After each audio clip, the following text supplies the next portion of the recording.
थाने? क्यों? इतने सस्पेंस से मत देखो, सीक्रेट तुम भी जानते हो। सीक्रेट? ये क्या बोल रहे हैं आप? अब जो भी बोलेंगे थाने चल के बोलेंगे। अपने अभी चलोगे या खींच के ले जाए तुम्हें? नहीं, हम चलते हैं। चलो ले चलो सर। एक मिनट, अरे वो समोसा भिजवा। सर, माँ ने बताया था कि आप लोग उससे नम्रता के बारे में पूछ रहे थे। कहीं आप ये तो नहीं सोच रहे हैं कि हमने नम्रता के साथ मिलकर रूपाली को मार डाला? माँ ने ही बताया था या नम्रता ने भी सब कुछ बता दिया? सर, नम्रता हमें क्यों बताएगी सर? हम तो नम्रता से पिछले 6 महीने से नहीं मिले। नम्रता तुम्हें नहीं मिल पाई, इसकी वजह भी तुम रूपाली को ही मानते हो ना? सर, हम रूपाली से इसलिए नाराज थे क्योंकि वो किशन को तलाक नहीं दे रही थी और किशन के घर वाले हमें बेइज्जत करने लगे थे। लेकिन इसका मतलब ये नहीं है सर कि हमने उसे मार दिया। 19 मार्च को इंडिया पाकिस्तान का मैच देखा था तुमने? हाँ देखा था सर, लेकिन आधा ही देखा था। लेकिन सर, हम शास्त्री नगर नहीं गए जहाँ रूपाली का मर्डर हुआ था। तो तुम्हारी माँ ने तुम्हें सब कुछ बता दिया कि हमने उससे क्या क्या पूछा था, इसीलिए जवाब तैयार करके लाए हो। सर, आप चाहे तो हमारे फोन की लोकेशन डिटेल निकलवा दीजिए, आपको पता चल जाएगा कि हम उस दिन अपने मोहल्ले में ही थे सर।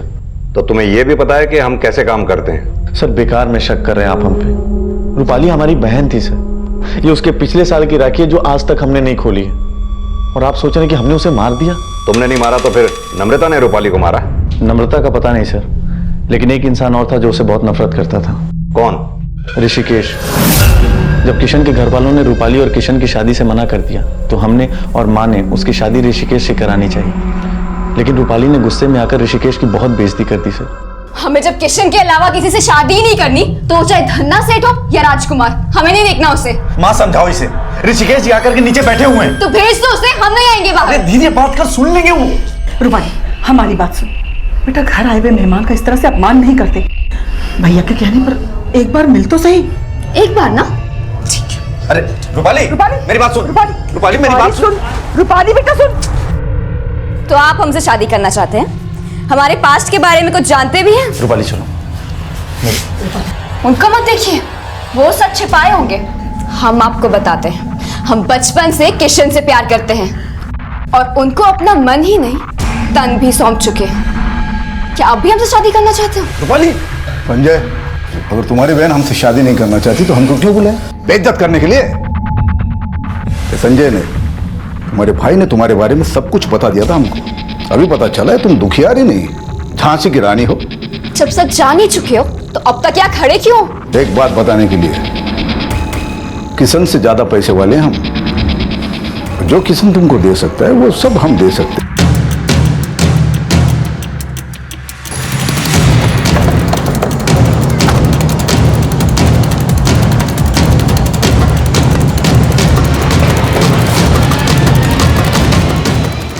ये ऋषिकेश पांडे जी से मिलना है, उनसे बोलिए इंस्पेक्टर अवस्थी मिलना चाहते हैं। जी sir. Hello sir, inspector Awasthi आपसे मिलना चाहते हैं।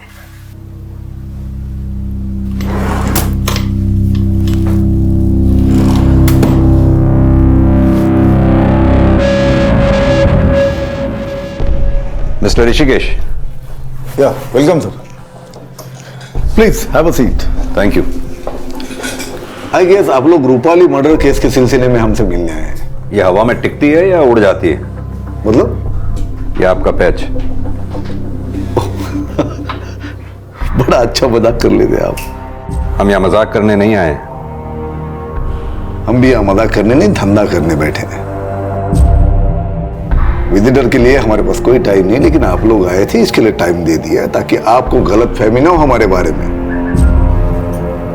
एक बात आपको क्लियर कर देते हैं, ये रूपाली ने हमारे साथ जो किया वो 3 साल पहले की बात है। हम इतने सरफिरे नहीं कि 3 साल बाद उस बात का बदला ले।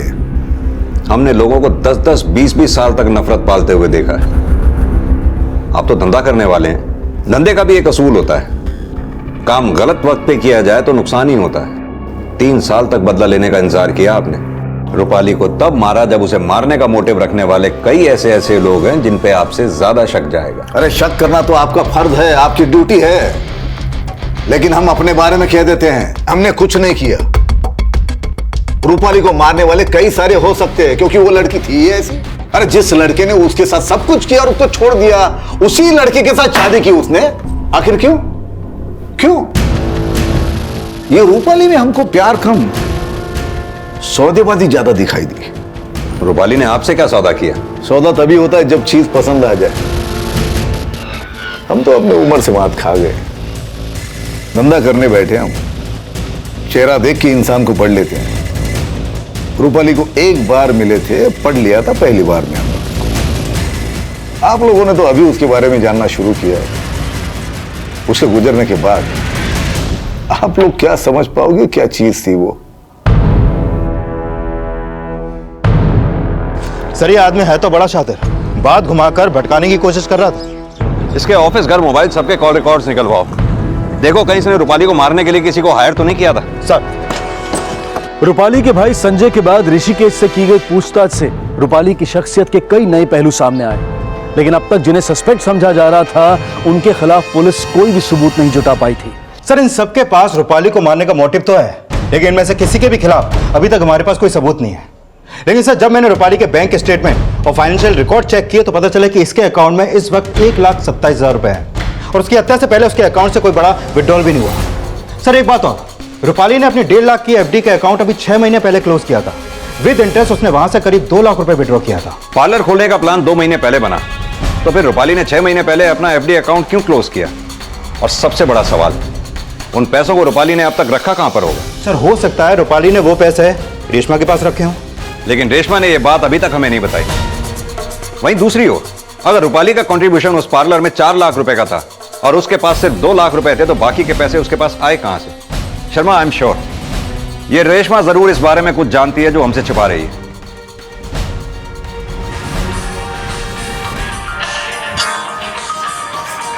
मेरा फोन है ना?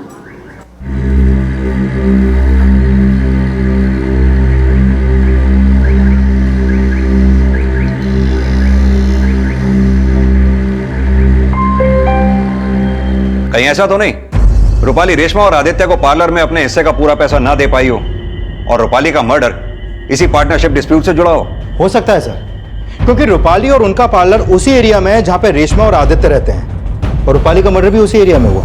और सर रूपाली की लाश हमें सर एक बात पता चली है, रूपाली की हत्या से 1 महीने पहले रूपाली का झगड़ा उनकी कॉलोनी के किसी प्लम्बर से हुआ था।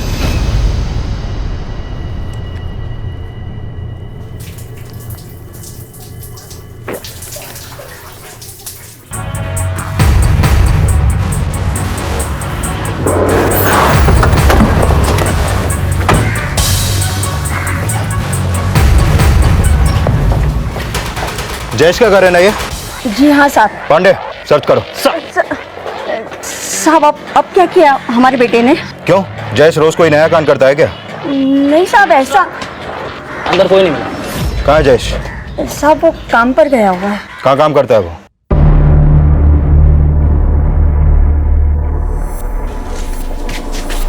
जयेश नाम है ना तेरा? हाँ साहब। चल साहब, अरे साहब क्या मार रहे हैं आप हमको? क्या किए? अब तू खुद सोच क्यों मार रहे हैं तुझे? साहब कहीं आप ऐसा तो नहीं सोच रहे कि रूपाली मैडम को हम मार दिए? बिल्कुल सही सोचा। अब बोल क्यों और कैसे मारा रूपाली को तूने? हम नहीं मारे उनको, हम तो उस इलाके में जाने से भी डरते हैं साहब। रूपाली का मर्डर भी उसके इलाके में नहीं, शास्त्री नगर में हुआ था। शास्त्री नगर में हुआ हो या दुर्गा नगर में, मगर हम उनको नहीं मारे हैं साहब। लगता है ऐसे नहीं मानेगा तू। अरे नहीं साहब, नहीं साहब, हमको मत मारिए, हम कुछ नहीं किए साहब। अगर आप हमको जेल में डाल दिए तो हमारी अम्मा रो रो के मर जाएगी साहब। ज्यादा नौटंकी मत कर। सच क्या है वो बोल। नौटंकी नहीं कर रहा है साहब, माँ कसम हम कुछ नहीं किए साहब, मैंने कुछ नहीं किया। 1 मिनट शर्मा, छोड़ दो इसे मेरे केबिन में लेके आओ। सर चल।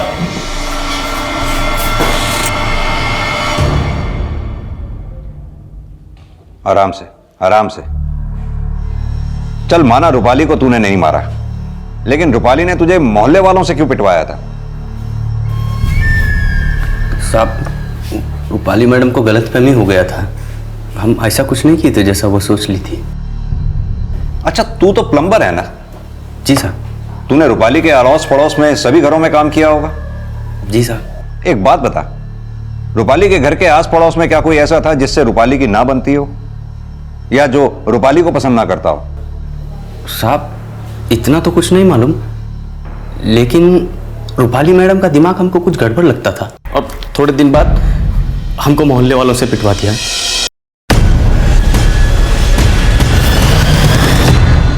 साहब, हमको एक और बात याद आया। वो रूपाली मैडम का दोस्त है ना, वो पार्लर फ्रेंड। कौन? रेशमा? जी साहब, उसका और रूपाली मैडम के भाई संजय का कुछ तो चक्कर है साहब। हम एक दो बार रूपाली मैडम के भाई को रेशमा मैडम के घर जाते देखे हैं।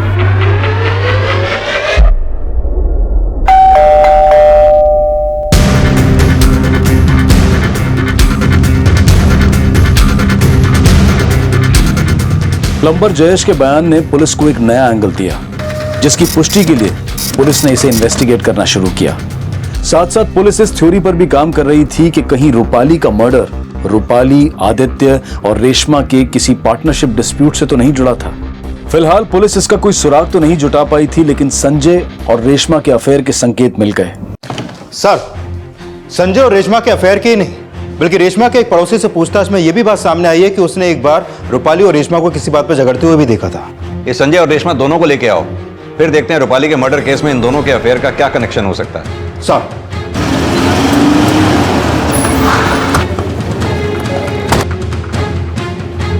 ले चलो सर, चलो।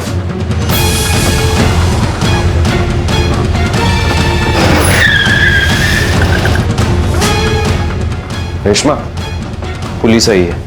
पुलिस?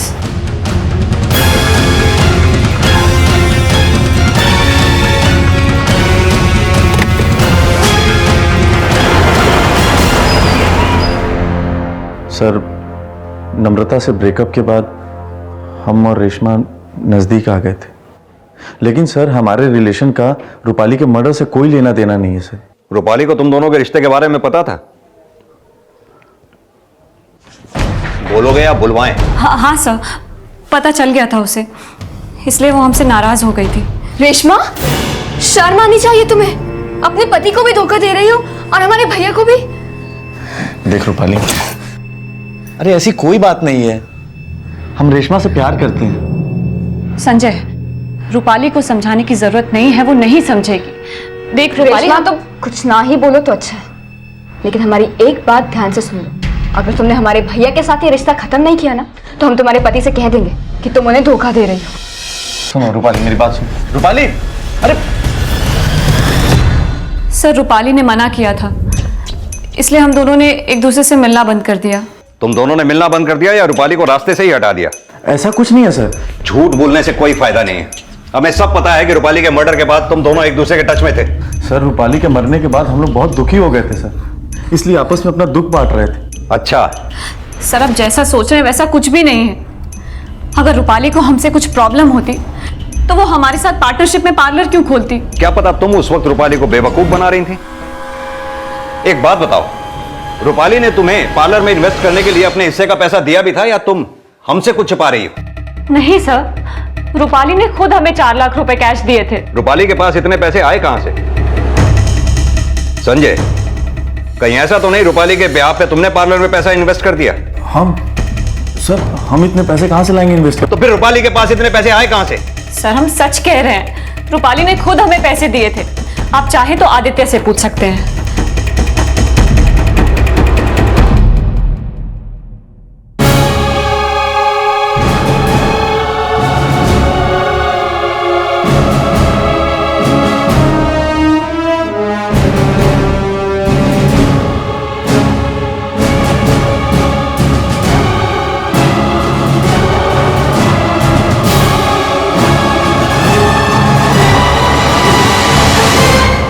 सर, 6 महीने पहले एफडी तुड़वाकर भी रूपाली के हाथ में सिर्फ 2 लाख रुपए होंगे।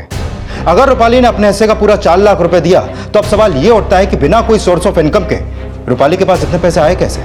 तुम्हें याद है शर्मा, ऋषिकेश ने रूपाली के बारे में क्या कहा था? ये रूपाली में हमको प्यार कम, सौदेबाजी ज्यादा दिखाई दी। कहीं ऐसा तो नहीं कि रेशमा ने रूपाली से बिना पैसे लिए उसे अपने सलून में पार्टनर बना लिया और रूपाली से यह शर्त रखी कि वो आदित्य से संजय और रेशमा के रिश्ते के बारे में ना बताए, और आदित्य को दिखाने के लिए वो पैसे संजय ने दिए? लेकिन सर, जिस लड़की के संस्कार ऐसे हों कि अपने ससुराल वालों का जुर्म सहने के बाद भी अपने पति को तलाक ना दे, वो लड़की ऐसा करेगी? शर्मा, तुम भूल रहे हो कि किशन की मां ने रूपाली के सुसाइड अटेम्प्ट को एक नाटक माना था। हो सकता है रूपाली का सुसाइड अटेम्प्ट करना किशन के परिवार वालों को ब्लैकमेल करने की साजिश हो। जयेश ने भी तो बोला था कि उसने रूपाली को खुद को पीट पीट कर चिल्लाते हुए देखा था। एक बार हम उनके घर के बाथरूम में काम कर रहे थे, तभी हम उनके चीखने का आवाज सुने। तो सर आप कहना चाह रहे हैं कि रूपाली के ससुराल वाले रूपाली को टॉर्चर नहीं करते थे, बल्कि रूपाली पूरी दुनिया को ऐसा दिखाने की कोशिश कर रही थी? ऐसा हो सकता है शर्मा। शायद ही आज के जमाने में कोई लड़की ऐसी होगी जो अपने ससुराल वालों का इतना टॉर्चर सहकर तलाक न लेना चाहे। रूपाली को कैसे मारा, क्यों मारा, किसने मारा, यह जानने के लिए हमें रूपाली को अच्छे से समझना होगा, तभी रूपाली के मर्डर की कहानी साफ हो पाएगी। रूपाली की जिंदगी से जुड़े कुछ मुद्दे ये सवाल खड़े कर रहे थे कि अगर रूपाली 3 साल से किशन और उसके माता पिता की हिंसा का शिकार हो रही थी, तो ऐसा कौन सा राज था, ऐसी कौन सी वजह थी कि रूपाली किशन से तलाक नहीं लेना चाहती थी? ये सवाल भी उठ रहे थे कि क्या किशन से शादी करने के लिए रूपाली ने वाकई में आत्महत्या का नाटक किया था? इस शक की पुष्टि करने के लिए पुलिस उस डॉक्टर से मिली जिसने आत्महत्या की कोशिश के बाद रूपाली का ट्रीटमेंट किया था। हाँ सर, उस दिन जब रूपाली ने सुसाइड करने की कोशिश की थी तो मैंने ही उसका ट्रीटमेंट किया था। सर मुझे अच्छे से याद है कि उस दिन उसके भाई और उसकी माँ उसे मेरे हॉस्पिटल लेकर आए थे। अच्छा डॉक्टर साहब, एक बात बताइए, रूपाली के घर से आपका हॉस्पिटल करीब 20 से 25 मिनट की दूरी पे है। रूपाली ने ऐसी कितनी नींद की गोलियां खा ली होंगी जिसके बावजूद आपने उसे सेफली बचा लिया? सर इस इंसिडेंट को ऑलमोस्ट 3 साल हो गया। मैं एग्जैक्टली तो कुछ नहीं कह सकता, लेकिन हाँ रूपाली का भाई मुझसे बता रहा था कि रूपाली ने पूरी बॉटल नींद की गोलियां खाई हैं सर। लेकिन जब उसे मेरे पास लाया गया था तो रूपाली की कंडीशन इतनी क्रिटिकल नहीं थी। सर मुझे नहीं लगता 7-8 गोलियों से ज़्यादा खाई होंगी। सर हमने जब रूपाली को देखा, उसके हाथों में नींद की गोलियों की खाली बोतल थी। हमें लगा सर कि उसने सारी गोलियां खा ली हैं। उसकी हालत बहुत क्रिटिकल थी सर। सुजाता जी के फोन करने के बाद तुम कितनी देर में घर आए? 10-15 मिनट में आ गए थे सर। और घर से हॉस्पिटल पहुंचने में कितना टाइम लगा होगा? वही कोई 15-20 मिनट। क्योंकि रूपाली ये बात अच्छी तरह से जानती थी कि उसको आसानी से बचा लिया जाएगा। ऐसी बात नहीं है सर।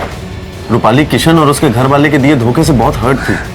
वो कोई नाटक नहीं कर रही थी। रूपाली नाटक कर रही थी या नहीं कर रही थी ये तो रूपाली ही जानती थी। आप लोग ये बताइए कि क्या आप लोग भी इस नाटक में शामिल थे? आप कुछ भी सोच रहे हैं सर। और आप क्यों चुप हैं? साहब हम झूठ नहीं बोल रहे हैं, हमने जो देखा हमने वही बताया है। कई बार आंखों का देखा भी नजरों का धोखा हो जाता है। सर माना रूपाली का आत्महत्या करना उसकी साजिश रही होगी, लेकिन हत्या तो रूपाली की ही हुई है। अगर हम ये भी मान लें कि उसकी साजिश में रूपाली की माँ और भाई दोनों शामिल रहे होंगे, तो अब सवाल ये उठता है कि रूपाली के मर्डर में उनका क्या मोटिव हो सकता है?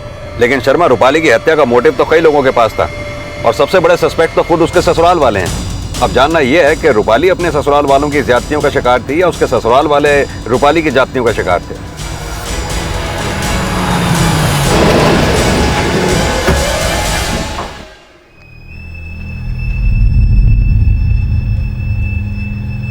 क्या हुआ? आप लोग तो एकदम खामोश हो गए। बोलिए। अब क्या कहें साहब, हम जानते हैं कि हम कुछ भी कहेंगे शक आप हम पर ही करने वाले हैं। अगर आप लोगों ने वाकई कुछ नहीं किया तो फिर डर किस बात का है? सर हम डरपोक नहीं हैं, लेकिन रूपाली ने दुनिया के सामने हमारी ऐसी छवि बना दी थी, उससे हमें बहुत बड़ा धक्का लगा था साहब। गलत वो खुद थी, लेकिन दुनिया ये समझती थी कि हम उस पर ज्यादती करते हैं। और आप भी तो कुछ बोलिए किशन। हम क्या बोले सर, लेकिन एक बात फ्रैंकली बताएंगे, पहले हम रूपाली को गलत नहीं समझते थे। जब हमारे पेरेंट्स ने हमारी शादी रूपाली के बजाय किसी और से करवानी चाहिए, हमें बहुत दुख हुआ। हम अपने एंड से अपने पेरेंट्स को समझा रहे थे, लेकिन रूपाली हमें ही गलत समझ रही थी। और जब उसने वो आत्महत्या की कोशिश की, सबसे ज्यादा हमने अपने आप को कोसा है सर। किशन, तुम्हारे बिना हमारी जिंदगी में कुछ नहीं है। अगर तुम्हारा साथ नहीं मिला तो हम जी नहीं पाएंगे। ऐसे मत बोलो, अब तो हम सिर्फ और सिर्फ तुमसे ही शादी करेंगे। लेकिन जैसे ही रूपाली हमारी बीवी बनके हमारे घर में आई, उसके तेवर ही बदल गए। उसने पार्लर खोलने के लिए घर से 2 लाख रुपए चुराए थे। पार्लर खोलने के 1 दिन पहले हद कर दी उसने। घर का सारा नगद और सारा जेवर गायब कर दिया उसने। सब मिलाकर करीब 10 लाख होगा। हमने आपको पहले इसलिए नहीं बताया कि आप लोग समझेंगे कि हमने उसको मार दिया क्योंकि उसने चोरी की थी। सर, जो भी किशन के घर वालों ने बोला उससे तो इनका रूपाली को मारने का मोटिव और भी स्ट्रांग हो जाता है, क्योंकि रूपाली इनके गले की हड्डी बन गई थी जो ना तो इनसे उगली जा रही थी और ना ही निगली। कह तो तुम सही रहे हो शर्मा, लेकिन अगर इन लोगों ने रूपाली को नहीं मारा तो वो गहने और नकदी कहाँ गए जो रूपाली ने पार्लर के इनॉग्रेशन से एक दिन पहले घर से गायब किए थे?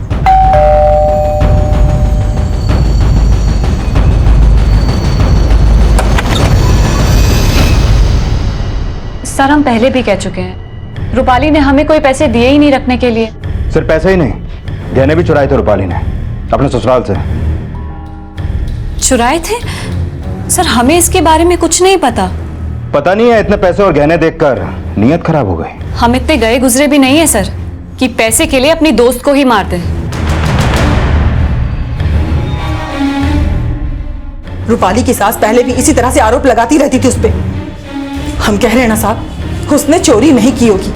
और फिर हम जेवर के बारे में आप हमसे बार बार क्यों पूछ रहे हैं? चलो मान लेते हैं रूपाली ने जेवर चोरी नहीं किए होंगे, लेकिन रूपाली के ससुराल वाले झूठ बोल रहे हैं, इस बात की क्या गारंटी है? आपकी चुप्पी बता रही है या तो आप रूपाली की असलियत छुपा रही हैं, या फिर अभी तक रूपाली को आप समझ ही नहीं पाई। सुजाता बहन, सुना है बहन जी, रूपाली और किशन का रिश्ता टूट गया है। बड़े ही खराब लोग निकले, बेचारी रूपाली को ऐसे ही मझधार में छोड़ दिया। और नहीं तो क्या, बुरा ना मानना बहन, रूपाली के साथ किशन ने कुछ ऐसा वैसा तो किया नहीं ना?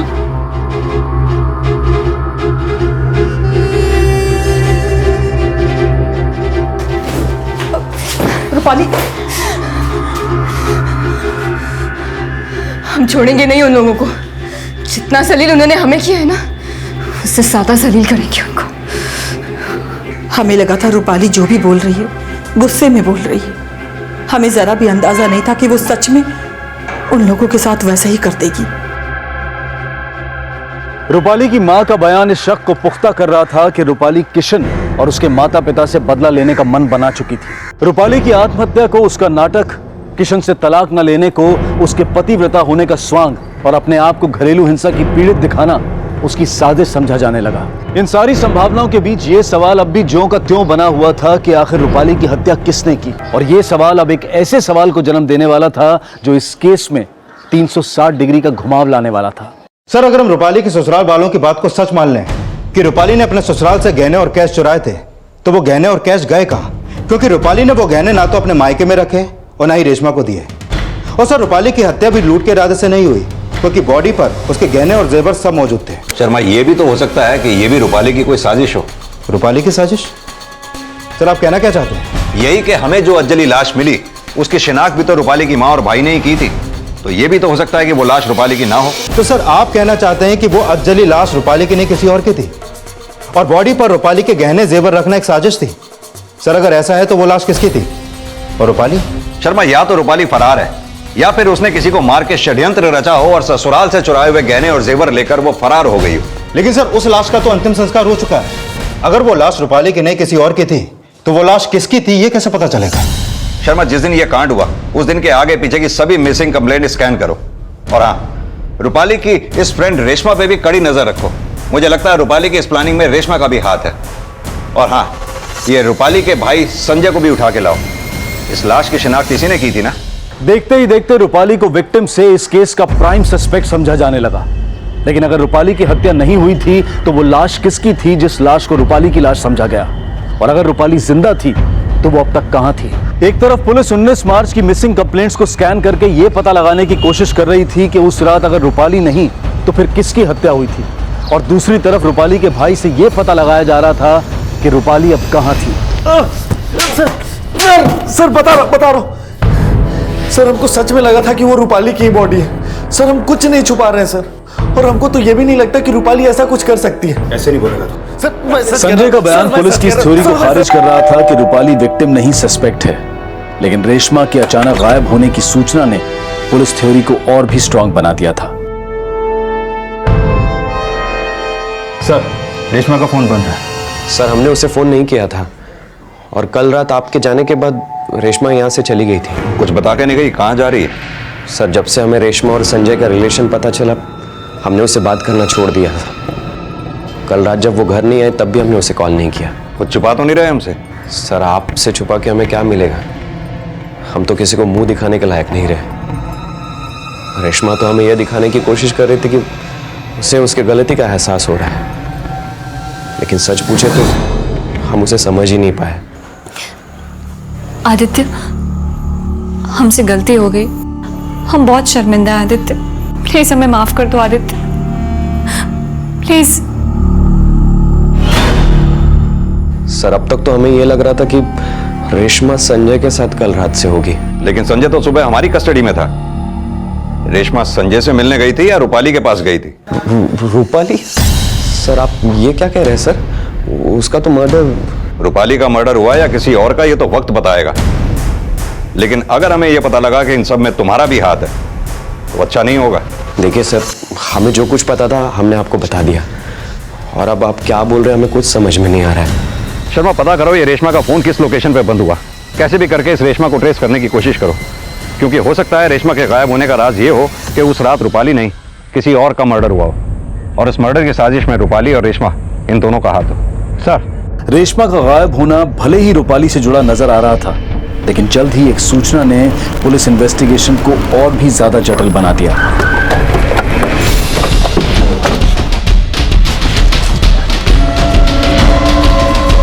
इस मोबाइल में रेशमा का ही फोन नंबर का सिम है। रेशमा के पति आदित्य ने भी इसे आइडेंटिफाई किया है। सर ये तो रेशमा का है सर। उसका कहना यह भी है कि जो गहने और जेवर हमें बॉडी पर मिले हैं वो भी रेशमा के ही हैं। इस बॉडी को भी ठीक उसी तरह से जलाया गया है शर्मा, जिसका मर्डर 19 मार्च की रात को हुआ था, जिसे बाद में रूपाली के रूप में शिनाख्त की गई थी। अगर ये बॉडी रेशमा की है तो कहीं ऐसा तो नहीं कि रूपाली ने रेशमा का मर्डर किया हो, क्योंकि रेशमा ही रूपाली का राज जानती थी। कहानी कुछ भी हो सकती है शर्मा, लेकिन सबसे पहले यह कंफर्म होना जरूरी है कि 19 मार्च की रात को जिसकी हत्या हुई वो कौन थी। हेलो, क्या नाम बताया? सुधा वशिष्ठ। ठीक है, उसका एड्रेस एसएमएस कर दो। सुधा वशिष्ठ का नाम इस केस में एक टर्निंग पॉइंट की तरह से आया था। सुधा वशिष्ठ वो महिला थी जो 19 मार्च की उस रात से लापता थी, जिस रात वो हत्या हुई और जिसकी लाश को रूपाली की लाश समझा गया। पुलिस अब सुधा वशिष्ठ के लापता होने का राज जानना चाहती थी।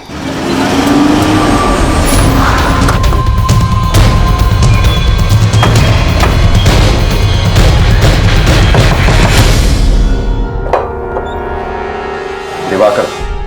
जी सर, पिछले एक हफ्ते से सुधा के लिए परेशान हूं साहब। इतनी छोटी सी बच्ची है, इसको संभालना भी मुश्किल हो रहा है। सुधा,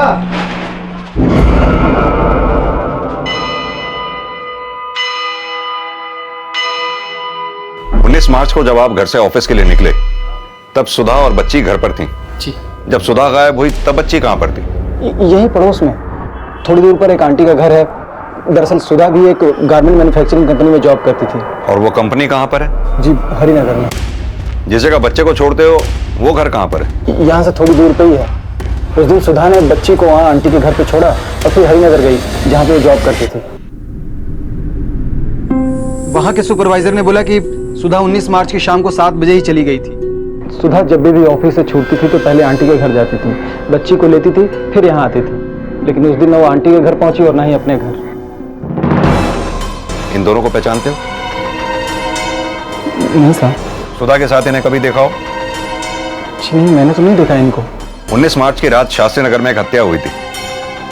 आपकी बीवी हरिनगर में काम करती थी और हरिनगर से शास्त्री नगर कुछ ज्यादा दूरी पे नहीं। ये वो फोटोग्राफ है जो हमें शास्त्री नगर से डेड बॉडी मिली थी। क्या ये सुधा हो सकती है? नहीं साहब, मुझे कुछ समझ में नहीं आ रहा है। आखिर मेरी बीवी को कोई क्यों मारेगा? उसकी तो ना किसी से दुश्मनी है और नहीं कोई लड़ाई झगड़ा। अच्छा, आप हमें उस जगह का पता दीजिए जहाँ सुधा काम करती है, और उस जगह का भी जहाँ आप इस बच्ची को छोड़ा करते हैं। जी साहब। क्या सुधा रूपाली की साजिश का शिकार थी या फिर रूपाली खुद किसी साजिश का शिकार थी? और इन संभावनाओं में यह सवाल उठना भी लाजमी था कि हत्या वाकई सुधा की हुई थी या रूपाली की? गायब सुधा थी या फिर रूपाली? आखिर कौन था अपराधी और कौन था पीड़ित? सर, माना सुधा 19 मार्च को उसी शाम लापता हुई जिस रात शास्त्री नगर में वो मर्डर हुआ और जिसकी लाश को रूपाली समझा गया। लेकिन सर, हो सकता है वो लाश सुधा की हो सकता है। लेकिन सर, अगर रूपाली लापता भी है तो उस केस में हमारे पास अभी कोई लीड नहीं है। शर्मा, लीड तो ढूंढनी पड़ेगी। हरिनगर चलते हैं जहाँ सुधा काम किया करती थी, शायद कुछ हाथ लगे। सर। हाँ बोलो पांडे। सर रेशमा का फोन कल रात 11 बजे शास्त्री नगर में बंद हुआ, जहाँ उसका घर भी है और पार्लर भी। उसकी बॉडी भी हमें शास्त्री नगर में ही मिली थी। क्या उसके कॉल रिकॉर्ड्स में ऐसा कोई नंबर है जो सस्पिशियस हो, जिससे हमें इस केस में कोई लीड मिले? सर ऐसा कोई नंबर तो नहीं मिला, लेकिन उसके फोन से कल रात आखिरी कॉल हुआ रूपाली के भाई संजय को। रेशमा का पति आदित्य बोल रहा था कि रेशमा कल रात घर से निकल गई थी। उसने ये शक भी जताया था कि रेशमा संजय के पास गई थी। ये रेशमा के पति आदित्य और संजय दोनों पे नजर रखो, दोनों की कल रात की एक्टिविटीज पता करो। Okay sir.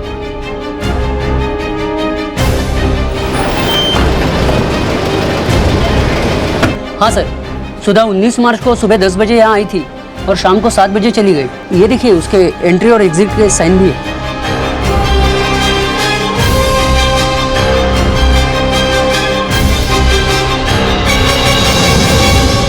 सुधा के पति के बयान के मुताबिक सुधा फैक्ट्री से निकल के सबसे पहले अपने बच्चे को यहां इस घर से लिया करती थी, उसके बाद वो अपने घर जाती थी। जिस दिन सुधा के साथ ये हादसा हुआ उस दिन सुधा फैक्ट्री से निकली तो सही, लेकिन इस घर तक नहीं पहुंची। यानी कि सुधा के साथ वो हादसा इस फैक्ट्री और इस घर के बीच में ही कहीं हुआ। और सर उस दिन 19 मार्च को इंडिया पाकिस्तान का मैच होने की वजह से रास्तों पे चहल पहल कम थी। सर हो सकता है ये सब पूरी प्लानिंग के साथ किया गया हो। शर्मा एक काम करो, पता करो ये फैक्ट्री और घर के बीच में कहां-कहां सीसीटीवी लगे हुए हैं। आई एम श्योर किसी न किसी सीसीटीवी में तो फुटेज जरूर कैप्चर हुई होगी, जिससे हमें सुधा मिसिंग केस और रूपाली मर्डर केस में लीड मिलेगी। सर जिस रात रेशमा का फोन बंद हुआ उसी रात आदित्य के फोन से उसके दोस्त विनय को फोन किया गया था, और जब मैंने विनय से पूछताछ की तो उसने बताया कि आदित्य ने उससे उसकी कार मांगी थी, जो उसने अगली सुबह लौटाई।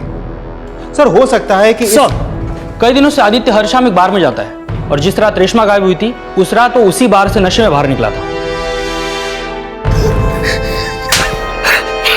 तेरा झूठ पकड़ा गया। उस रात 10 बजे तू शराब के नशे में बार से बाहर निकला और अपने घर पहुंचा। रेशमा उस वक्त घर पे थी। गुस्से में तेरे हाथों रेशमा का कत्ल हो गया और उसकी बॉडी को डंप करने के लिए तूने अपने दोस्त विनय से कार मांगी, जो अगले दिन तूने सुबह लौटाई। क्यों? अब तो खुद बोलेगा या हम तेरे से बुलवाएं?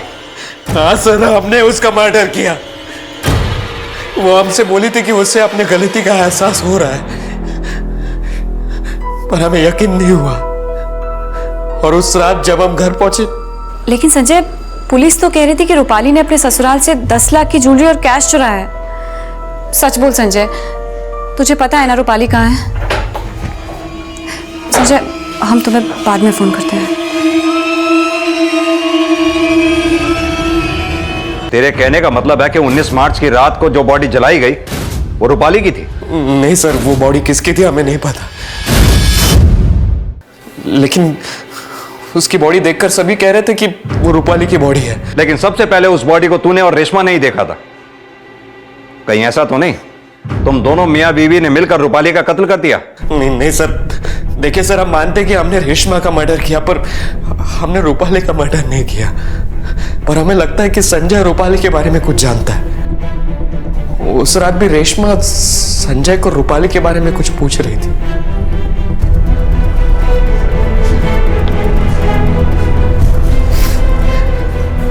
सर, रेशमा को ऐसा लगता है कि हमें पता है कि रूपाली का है, लेकिन हमें नहीं पता सर कि रूपाली का है।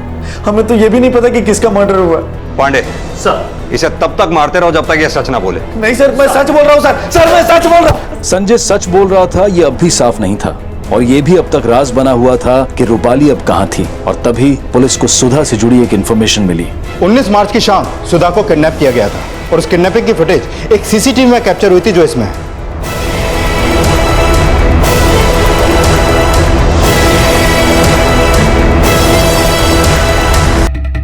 जूम करो उसको। वैन का नंबर भी नहीं दिख रहा। ग्रे कलर की वैन है शर्मा, जिसके पीछे टाइगर का स्टिकर लगा है। शर्मा, पता लगाने की कोशिश करो उस एरिया के किसी और सीसीटीवी में शायद ये कैप्चर हुई हो।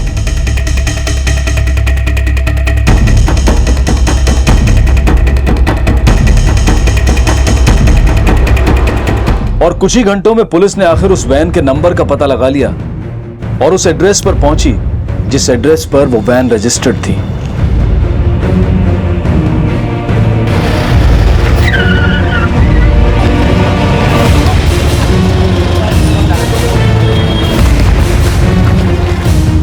सर, हमने किसी का किडनैप नहीं किया है। 19 मार्च की रात इसी वैन में किडनैपिंग हुई थी। सीसीटीवी फुटेज है हमारे पास। 19 मार्च को सर हम 5 बजे घर जल्दी चले गए थे। इंडिया पाकिस्तान का मैच था, लेकिन हाँ हमारा दोस्त हमसे वैन लेकर गया था। कौन दोस्त? जयेश नाम है सर उसका। जयेश वो प्लम्बर? हाँ सर, जयेश प्लम्बर। अरे बेटा कहाँ जा रहा है? अम्मा बहुत जरूरी काम, आके बताएं। अरे बेटा मेरी बात तो ये तो बता के जा कि क्या जरूरी काम है। अरे मेरी बात तो सुन बेटा। अरे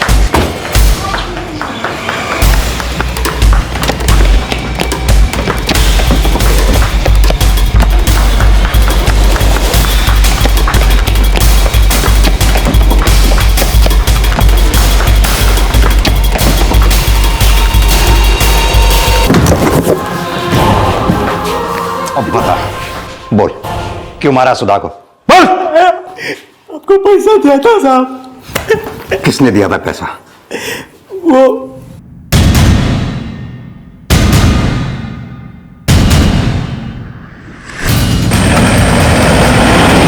साहब लेकिन बात क्या बताएंगे?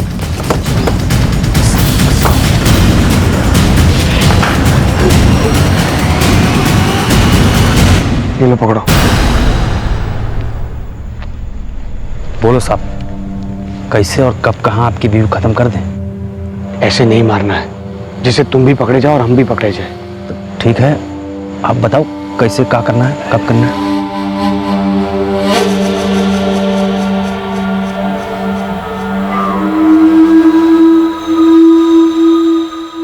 वो लोग हमको ऐसा लाश का इंतजाम करने के लिए पैसा दिया जिसका रंग रूप कद काटी सब रूपाली मैडम से मिलता हो।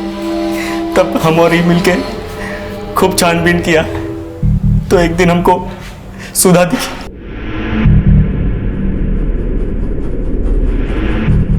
साहब उन लोगों ने सुधा को इंडिया पाकिस्तान के मैच वाले दिन उठाने के लिए कहा था, क्योंकि उसी रात किशन अपनी बीवी को खत्म करने वाला था। साहब सुधा की बॉडी को रूपाली का बॉडी बताने की साजिश हम इसलिए की है क्योंकि हम जानते थे कि भले ही पहले शक आपका हम पर जाए, लेकिन जब आपको यह पता चलेगा कि वो बॉडी रूपाली की नहीं है तो आपका शक रूपाली और उसके घर वालों पर जाता। यानी वो गहने और जेवर का चोरी होना झूठ था? हाँ सर, वो हम लोगों ने झूठ बोला था, लेकिन इसका यह मतलब नहीं है सर कि रूपाली चोर नहीं थी। उसने पूरे 2 लाख रुपए घर से चुराए थे अपने पार्लर को खोलने के लिए। और ये भी झूठ नहीं है, उसने हम सब की जिंदगी नरक बना दी थी। सर रूपाली को दुखियारी और पीड़ित समझने की भूल मत करिएगा। वो वैसी ही थी जैसा हम आपको बताएं। उसने हमारा और हमारे परिवार वालों का जीवन नरक बना दिया था। सर हम तंग आ गए थे रूपाली से। उसको बहुत बार समझाने की कोशिश की है, गिड़गिड़ाए उसके सामने, पर वो हमारा पीछा छोड़ने को तैयार ही नहीं थी। हाथ जोड़ते तुम्हारे सामने, बस करो ये बदले का खेल प्लीज। तुमको हमसे जितना पैसा चाहिए ना ले लो, बस तलाक दे दो हमको यार प्लीज। तलाक तो नहीं देंगे, पर अगर तुम यूं ही जिद करते रहे ना तो तुम्हें और तुम्हारी फैमिली को घरेलू हिंसा के जुर्म में जेल भिजवा देंगे। प्यार करते थे ना हमसे तो जिंदगी भर तो झेलना ही पड़ेगा।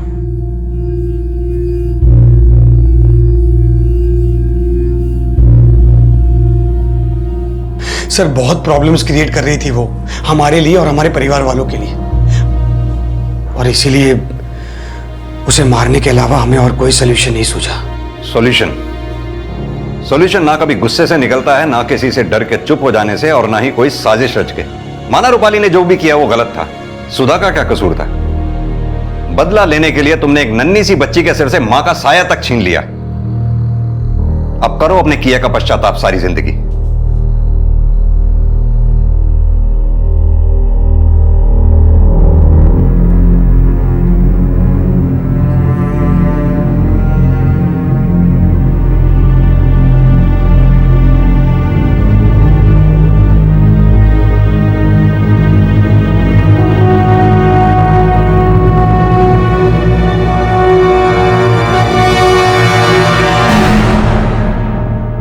दूसरों को तकलीफ देने और बदला लेने की बजाय अगर रूपाली अपने जीवन में आगे बढ़ गई होती तो शायद आज वो जिंदा होती। लेकिन रूपाली गलत थी ये कहकर गुप्ता परिवार को सही साबित नहीं किया जा सकता। एक जबरदस्ती की शादी, पर उससे बाहर निकलने के लिए गुप्ता परिवार को कानून का सहारा लेना चाहिए था, लेकिन जुर्म के रास्ते पर चलकर वो बहुत बड़ी गलती कर बैठे। जीवन में चाहे कितनी भी परेशानियां क्यों ना आ जाए, लेकिन जुर्म उसका हल कभी नहीं हो सकता। याद रखें, क्राइम नेवर पेज। देखते हैं हमारे आज के एपिसोड की दूसरी कहानी।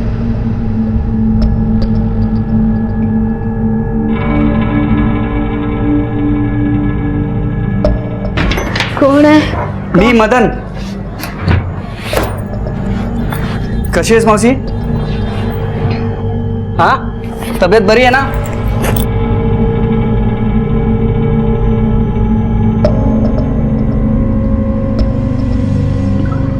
गोली घे मावशी, गोली. हा, आराम से. मावशी 100 रुपये ठेवतो. हा, येतो. हा,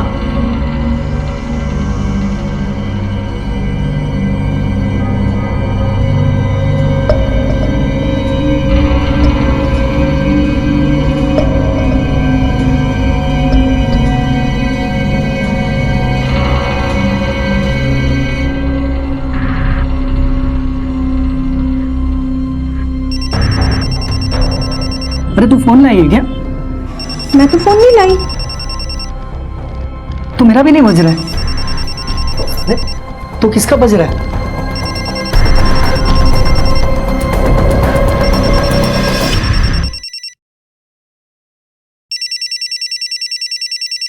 अरे मोबाइल तो इसमें ही है. अरे तू ये क्या कर रहा है? किसी के सामान को ऐसे हाथ नहीं लगाते. छोड़ो. अरे अब उसका नहीं है, मेरा है. मेरे नसीब में लगता है ऊपर वाले ने मोबाइल लाभ लिखा है. तू जा, जाकर जल्दी से ताला तोड़ने वाला लेके. नहीं. अरे तुला सांगितलं ना, तू जा ना लवकर. जा तू जा.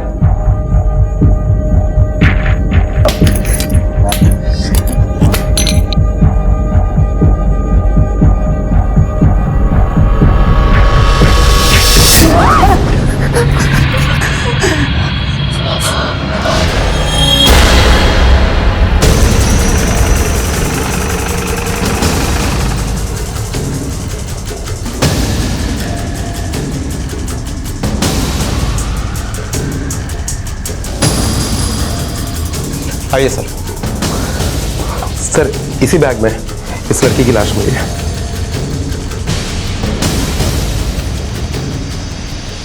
सर चेहरा काफी बुरी तरह से कुचला गया है ताकि बॉडी की पहचान ना हो सके. पहचान छिपाने के लिए अगर चेहरे को बिगाड़ा गया है तो मुझे नहीं लगता यहां कुछ मिलेगा. ये टैटू देखो, शायद इस टैटू से इस बॉडी की शिनाख्त हो सके. पता करो ये लिखा क्या है और किसने लिखा है.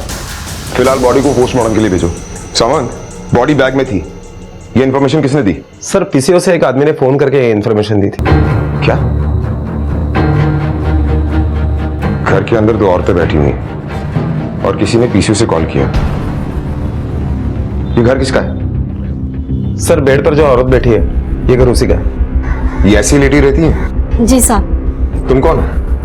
साहब मैं संगीता, यहाँ काम करने के लिए आती हूँ. रोज सुबह में झाड़ू पोछा बर्तन करती हूँ. इस घर में और कौन कौन रहता है? इनके परिवार में से कोई? साहब मौसी बिल्कुल अकेले है. इनका एक बेटा था ना, वो कुछ साल पहले ट्रेन एक्सीडेंट में मर गया, तब से अकेले है. इनकी हालत अच्छी थी ना, तब अच्छे से चलती फिरती थी, लेकिन इनको जब से लकवा मारा है ना तब से ऐसे बिस्तर पर पड़ी है. साहब मैं जब सुबह आई ना काम पर तब तो ये बैग नहीं था. नहीं था मतलब? इन्हें लकवा मारा हुआ है, ठीक नहीं है ये. तो बैग कहाँ से आया? साहब अब घर में इतने लोग आते जाते हैं, क्या मालूम किसने रखा है. क्या आप बता सकती हैं कि इस घर में कौन कौन आया था? प्लीज याद करने की कोशिश कीजिए. लाश मिली है आपके घर में, खून हुआ है. याद करके बताइए कि कौन आया था आपके घर में. याद नहीं है. कुछ लोग आते हैं, दवाई पैसे देते हैं. मैं तो दवाई खा के सोई थी. मौसी को तो बहुत ही बुरा हाल है साहब. एक तो उम्र, ऊपर से ये बीमारी. अब तो उनकी याददाश्त भी कमजोर होती जा रही है. बहुत ही मुश्किल से पहचानती है किसी को. हाँ सर, एक्चुअली हम भी काफी टाइम से पूछताछ कर रहे हैं कि यहाँ पर कौन आया था, किसने ये बैग रखा, किसने देखा. सर इस लाश के बारे में जो इन्फॉर्मेशन करने वाला कॉल आया था वो पास वाली दुकान से आया था. तुमने दुकानदार से पूछा कि वो फोन किसने किया था? नहीं सर, उसका कहना है कि पीसीओ काफी लोग आते जाते हैं. सामान इस घर की अच्छी तरह से तलाशी ली, कुछ मिला? हाँ सर, टेबल पर कुछ दवाइयाँ है और एक 100 रुपए का नोट. उसके अलावा कुछ भी नहीं मिला. साहब मौसी की दवाई तो मदन लेके आता है. मदन? सर यही मदन है. इसी ने पीसीओ से फोन किया था। पीसीओ के ऑनर ने इसकी पहचान की है।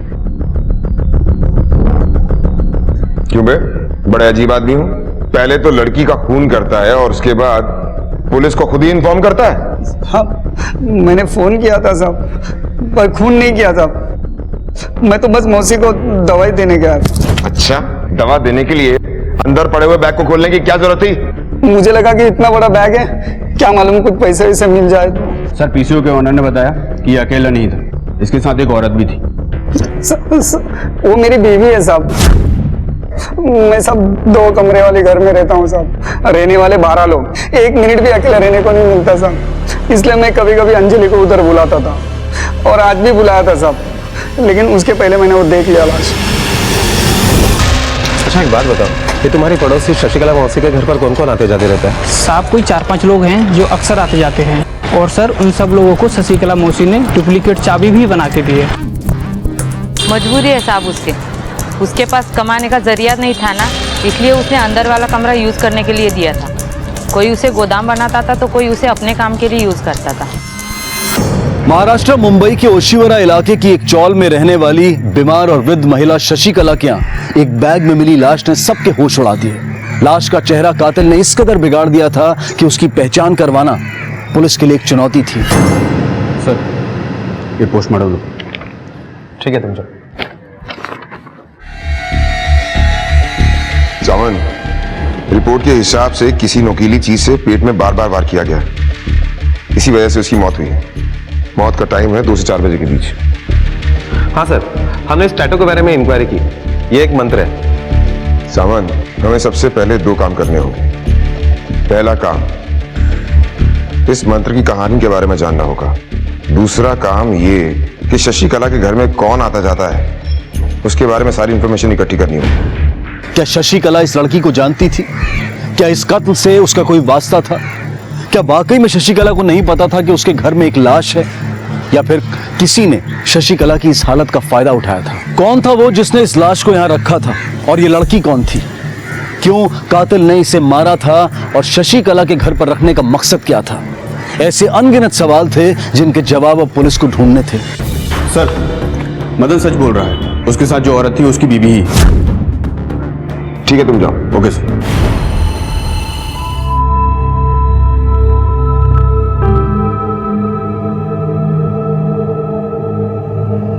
साहब, अच्छा, इनके घर पर कौन कौन आता जाते रहता है, उनका नाम पता है? साहब, एक तो मदन आता है जो मौसी की दवाई लाता है, और उसी के बहाने उसके साथ का हमें पता है। तुम बाकी लोगों के बारे में बताओ। साहब, एक मंजुल सेठ है, वो अपना माल रखने के लिए इधर आता है। दूसरी तो मैं हूँ साहब, जो इधर काम करती हूँ। और तीसरा अपना जो शौकत है, वो घर में चूड़ियाँ बनाता है। वो डिलीवरी के पहले का जो एक्स्ट्रा माल होता है ना, वो इधर रखने के लिए आता है। इनके एड्रेस जानती हो? हाँ साहब, मालूम है ना। सर, ये जो लड़की के हाथ पे टैटू है, वो माँ आशापुरा का मंत्र है, जो अक्सर नजर से बचने के लिए या मन्नत पूरी होने पर गुनगुनाना पड़ता है। ठीक है। Okay sir. सर, पता चला है कि शशिकला के घर पर संगीता, मदन, मंजुल और शौकत, ये लोग आते जाते हैं। सावन, I am very sure in चारों में से कोई एक है जिसने इस खून को अंजाम दिया है। इन चारों की कुंडली निकालो। और दूसरी बात ये कि मुंबई में जितने भी आशापुरा माता जी के मंदिर हैं, सबकी डिटेल्स निकलवाओ, पता करो ये मंत्र गूंजने वाले किस किस मंदिर में बैठते हैं। इस मंदिर में हाथ पर गूंजने वाला कोई बैठता है क्या? इस मंदिर में हाथ पर गोदने वाला कोई नहीं बैठता है साहब।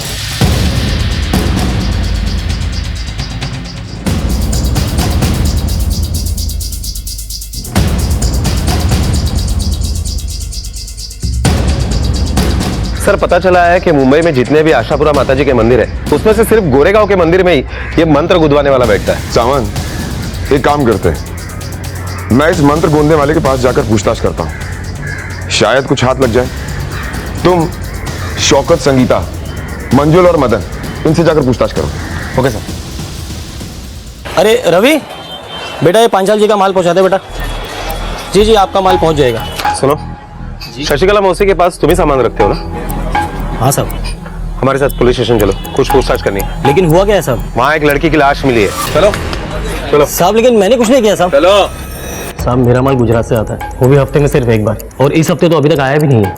और पिछले हफ्ते जब आया था मैं तभी गया था साहब वहाँ पर, उसके बाद में साहब कभी नहीं गया वहाँ पर, क्योंकि साहब माल आने में समय था और मैं अपनी नई दुकान शुरू करने में बिजी था साहब। और साहब मेरा माल बैग में नहीं बॉक्सेस में आता है, जिस पर दुकान का लोगो होता है। साहब मैं नहीं जानता ये बॉक्स किसका है। पंडित जी, इस मंदिर में मन्नत पूरी होने पर हाथ गुंदवाने की प्रथा है ना?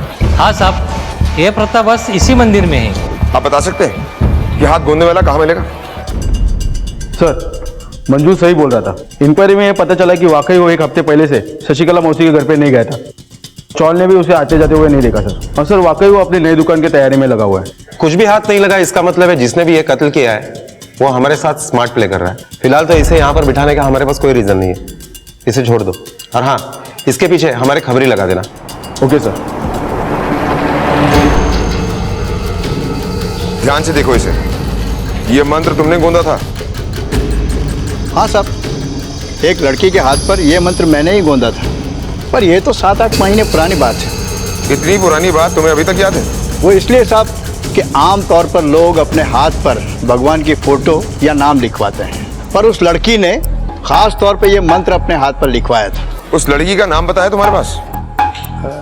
नाम पता तो नहीं मालूम साहब, पर हाँ याद आया, वो अपना बैग यहाँ भूल गई थी।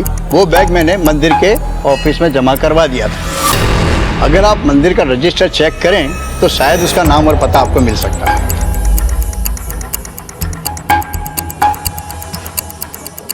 सर ये देखिए,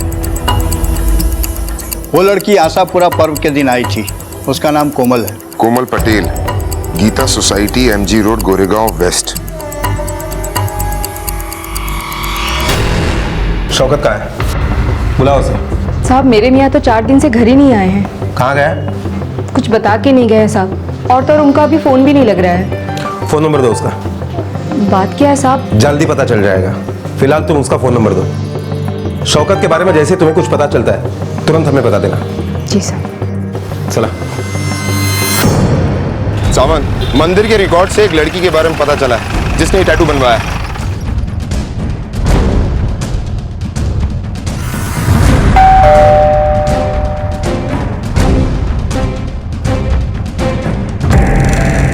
कोमल पटेल?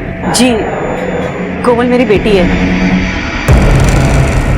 सावंत, इस मंत्र को पहचानती हैं आप? जी हाँ, ये मेरी बेटी कोमल के हाथ में बना है। जरा बुलाइए उन्हें। जी वो यहाँ नहीं है, वो अपने ससुराल में है। आप यकीन के साथ कह सकती हैं कि वो वहीं पर है? हाँ सर, मेरी अभी अभी अपने दामाद से बात हुई है और वो लोग शॉपिंग के लिए गए हैं। लेकिन आप लोग ये सब क्यों पूछ रहे हैं? क्या आप आपकी बेटी कोमल को फिर से एक बार फोन लगा सकती हैं, जस्ट कंफर्म करने के लिए कि वो लोग शॉपिंग में है या नहीं? और हाँ, फोन स्पीकर पे लेना।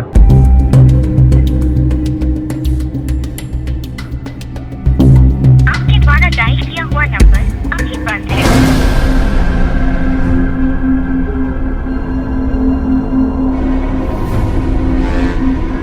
हाँ मम्मी जी बोलिए। हेलो बेटे हितेश, कहाँ हो तुम? कोमल का फोन नहीं लग रहा है, कहाँ है वो? मम्मी जी हम लोग मॉल आए हैं, वो वॉशरूम गई है। शायद नेटवर्क का प्रॉब्लम होगा इसलिए नहीं लग रहा होगा।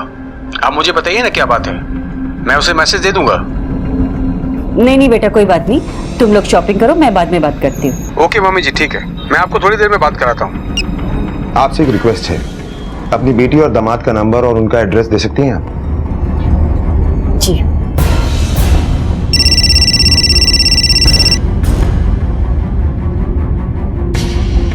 हेलो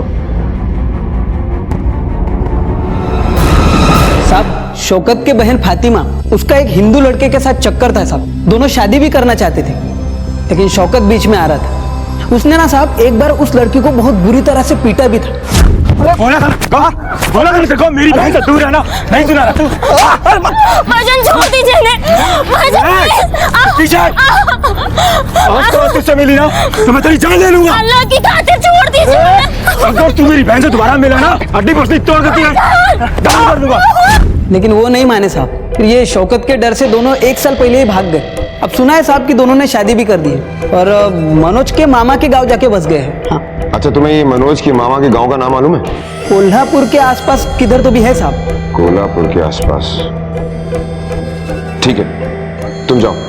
ठीक है साहब, आ दो सर कहीं ऐसा तो नहीं कि जिस लड़की की लाश हमें शशिकला मौसी के घर पे मिली है वो शौकत की बहन की हो, जिसके अफेयर की वजह से गुस्से में आकर शौकत ने उसे मार डाला और कहीं ठिकाने पर लगा दिया। लेकिन सर फिर भी एक कंफ्यूजन है, अगर वो फातिमा की लाश है तो उसके हाथ पर मंत्र का टैटू कैसे? सावन, प्यार इंसान से कुछ भी करवा सकता है, ये तो सिर्फ एक मंत्र है। सबसे पहले हमें ये पता करना है ये फातिमा जिंदा है या नहीं। सर इंफॉर्मेशन मिली है, शौकत का फोन ऑन हो गया और उसका लोकेशन उसका घर ही बता रहा है। उठा लो उसे। Okay sir. चल बेटा शौकत, ये बता शशिकला मौसी के घर पे जो लाश मिली है वो किसकी है? साहब मेरे को क्या मालूम साहब किसकी है। तुझे ये तो मालूम होगा ना कि तू 4 दिन से कहां गायब था और तेरा फोन क्यों बंद था? साहब वो मेरा एक दोस्त है, मैं उसका गांव गया था, उसकी ना साहब माँ की तबीयत खराब है साहब, तो रास्ते में ना साहब मैं जा रहा था, मेरा फोन है ना गिर गया और साहब टूट गया। देख ज्यादा चालाक बनने की कोशिश मत कर, क्योंकि हमें पता है कि तूने फातिमा और मनोज को जान से मारने की धमकी दी थी और जब उन लोगों ने तेरी बात नहीं मानी तो तूने फातिमा का कत्ल किया और उसकी डेड बॉडी शशिकला मौसी के घर पे छुपा दी, है ना? साहब मैं क्यों उसे मारूंगा साहब? कावड़े, इसे तब तक मारते रहो जब तक ये सच नहीं बोलता।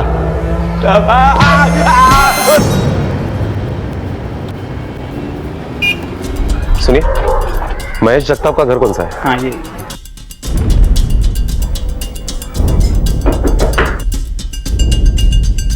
अपन कौन?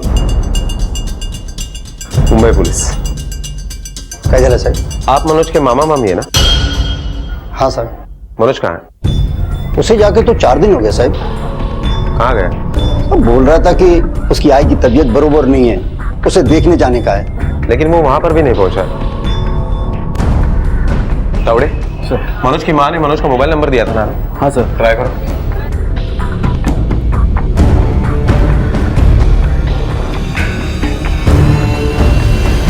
सर फोन बंद आ रहा है। ठीक है ठीक है, चल।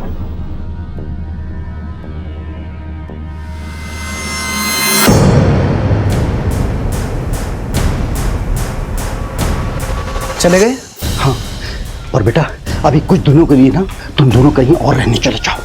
चलो जल्दी करो, उठाओ सामान। जी अच्छा, चलो चलो चलो। अरे आओ बेटा, सुनो फोन कर देना हमको जल्दी से पहुंच के। आप लोगों ने इन्हें तो छुपा लिया, लेकिन इनकी चप्पलें छुपाना भूल गए।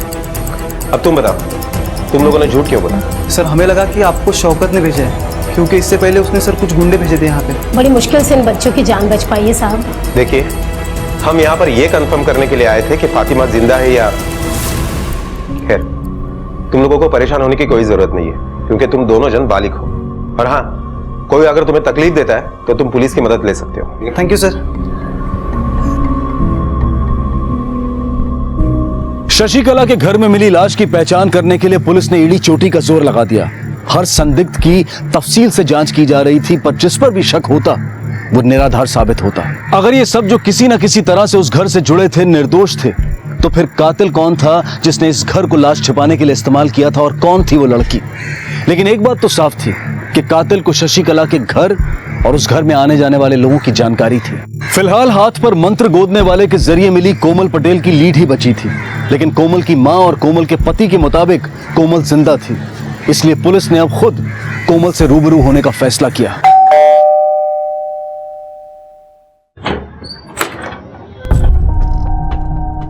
हाँ जी। कोमल कहाँ है? बुलाइए उन्हें, उनसे कुछ पूछताछ करनी है हमें। कोमल तो 3 दिन से गायब है।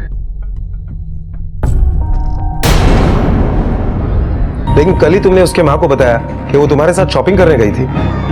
हाँ, इसलिए क्योंकि मम्मी जी हार्ट पेशेंट है।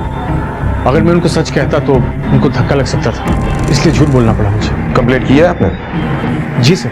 सावन, जिस पुलिस स्टेशन में कंप्लेंट लिखवाई गई वहां से उसकी कॉपी मंगवा, और आज तक जितनी भी तहकीकात हुई है इस केस की उसकी रिपोर्ट भी मंगवा। Okay sir. फिलहाल आप लोगों को हमारे साथ चलना होगा। सर, आप लोग हमें यहाँ क्यों लेकर आए? सावन,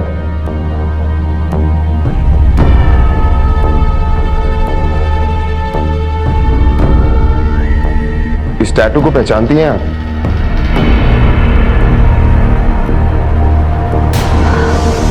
कोमल, ये तो मेरी बच्ची कोमल है। कोमल, कोमल, बापू, कोमल। कोमल के साथ आपका रिश्ता कैसा था? बहुत अच्छा था सर। हम एक दूसरे से बहुत प्यार करते थे। शादी के इतने साल होने के बाद भी हम एक दूसरे के साथ खुश थे। वो एक अच्छी माँ, एक अच्छी बीवी और एक अच्छी बहू बनी। बहुत ही सर।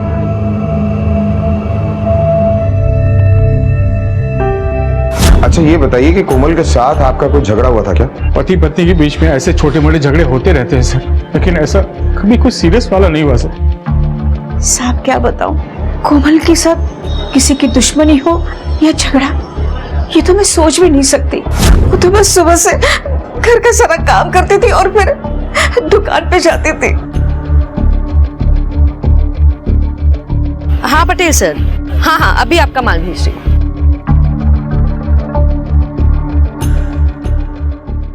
साहब, जिस किसी ने भी मेरी बहू को मारा है ना, उसका कभी भला नहीं होगा। कोमल जैसी अच्छी इंसान और हमारे बुढ़ापे के सहारे को उसने हमसे छीन लिया है। क्यों? आपका बेटा आपका बुढ़ापे का सहारा नहीं? अब क्या बताऊं साहब, हितेश को तो ये फरसान का धंधा बिल्कुल पसंद नहीं था। उसे दुकान पे बैठना भी अच्छा नहीं लगता था, इसलिए बेचारी यही रोज जाके वहां बैठती थी। साहब, संभालती नहीं तो क्या करती, क्योंकि वो समझ गई थी कि हितेश तो बस लाट साहब बनकर घूमेगा। हितेश को शेयर मार्केट और लॉटरी की इतनी बुरी लत लगी थी कि कोमल से जब देखो पैसे मांगता रहता था। क्या मिलेगा ये फरसन की दुकान से? पैसे लगाने हैं तो शेयर मार्केट में लगाओ, रातों रात मोटी रकम कमाओ। मोटी। मैं आपके रातों रात करोड़पति बनने का सपना नहीं पूरा कर सकती, और शेयर मार्केट और लॉटरी के लिए तो मैं तुम्हें एक पैसा नहीं दूंगी। नहीं दोगे मतलब? मेरे घर की कमाई मुझे देने से मना कर रही हो तुम? हाँ मना कर रही हूँ, क्योंकि मेहनत की कमाई ऐसे ही लुटाने के लिए नहीं है। ठीक है, एक आखिरी बार दे दो, आगे से मत देना।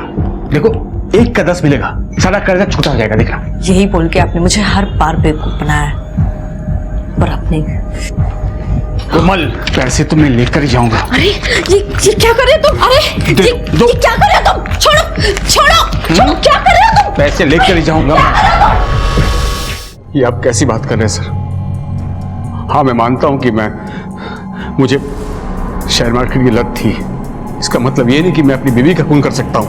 आप लोगों के यहाँ आने से पहले मैं यही उम्मीद लगा बैठा था कि वो मिल जाएगी, लेकिन मैं ये कभी नहीं सोच सकता था कि उसके साथ ऐसा कुछ हो सकता है। पिछले 4 दिन से शेयर मार्केट के उतार चढ़ाव के कारण मैं एक स्टॉक मार्केट में एक ब्रोकर के पास बैठा था ताकि कुछ पैसे कमाऊं, उसको दिखाऊं, पर जिसे मैं कुछ दिखाना चाहता था उसी की कभी लिखवाना पड़ा मुझे। और अब तो पता चला कि वो। मिस्टर हितेश, मुजरिम अक्सर नए नए तरीके यूज करता है पुलिस को गुमराह करने के लिए, लेकिन कहीं ना कहीं वो गलती जरूर करता है। कोमल का खून तुमने किया है, चाहे किसी ने भी किया हो, बहुत जल्द पकड़ा जाएगा। सर ये वो मिसिंग कंप्लेंट की कॉपी है जो कोमल के ससुराल वालों ने लिखवाई थी। सिर्फ कंप्लेंट की कॉपी? कोई लीड नहीं मिली? नहीं सर, दरअसल उन लोगों ने अभी इस केस की तहकीकात शुरू की थी, लेकिन ये केस अभी हमारे पास है। सामंत, हितेश का इस मर्डर केस से कोई ना कोई कनेक्शन जरूर है। कोमल के मर्डर वाले दिन की हितेश की मोबाइल लोकेशन निकालो और साथ ही साथ उसके पिछले 6 महीने के कॉल रिकॉर्ड्स भी निकलवाओ। और हमें एक बार उनके पड़ोसियों से पूछताछ करनी होगी। हो सकता है जो बात परिवार वाले छिपा रहे हैं वो पड़ोसियों से पता चल जाए। सामंत, तुम उसके पड़ोसियों से पूछताछ करो, तब तक मैं शशिकला के पास जाकर कोमल के बारे में पूछताछ करता हूं। इस तस्वीर को ध्यान से देखिए, याद करने की कोशिश कीजिए कि आप इस लड़की को पहचानती हैं।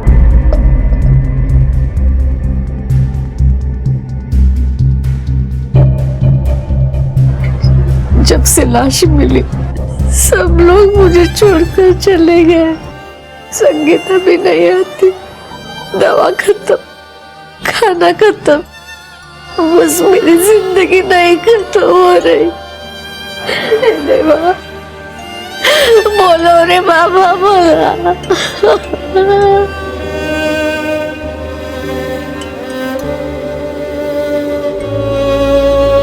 ये आपकी दवा का पर्चा है। मंचूड़े ये लो, इनकी दवा और कुछ खाने पीने की चीजें लेकर आओ। जी सर।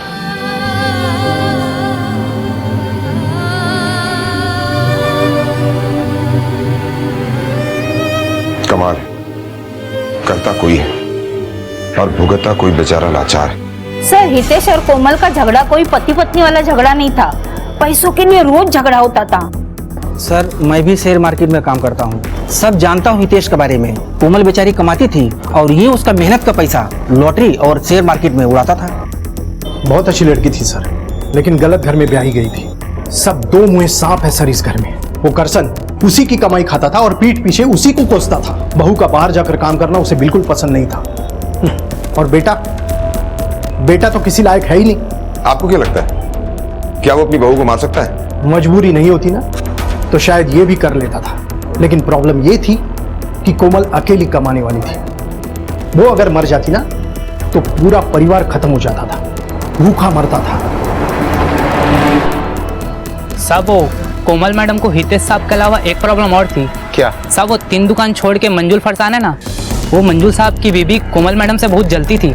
क्यों? साहब वो उनकी बीबी को लगता था कि कोमल मैडम और मंजुल साहब के कुछ चल रहा है। सुन, बहुत शरीफ बनती है ना तू, आज मैं सबको बता दूंगी कि कैसे डोर डाल डाल के तूने मेरे पति को फंसाया है। नहीं नहीं साधना, ये तुम क्या बोली जा रही हो? तुम चिल्ला क्यों रही हो? देख मेरे पति से दूर रह वरना ठीक नहीं होगा। जी तुम क्या बोल रही हो साधना, ऐसा कुछ भी नहीं है।